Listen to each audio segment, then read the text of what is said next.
Nag-away kami ng asawa ko kasi ayaw kong ibigay ang sahod ko sa kanya. Bilang lalaki, matapang tayo at mautak tayo. Kaya hindi ako pumayag.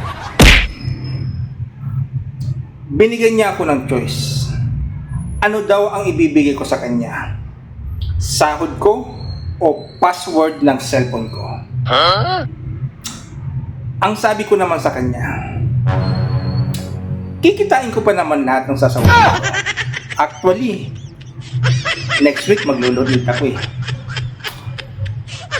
Bibigay ko lahat sa kanya. Kasi ang lahat ng sahod naman talaga sa asawa dapat talaga. Hindi sa amin. Oo, sa kanila dapat talaga ang sahod. Sa kanila lang talaga. Wala na akong masabi dun eh. Basta ang sahod sa kanila. Yun lang.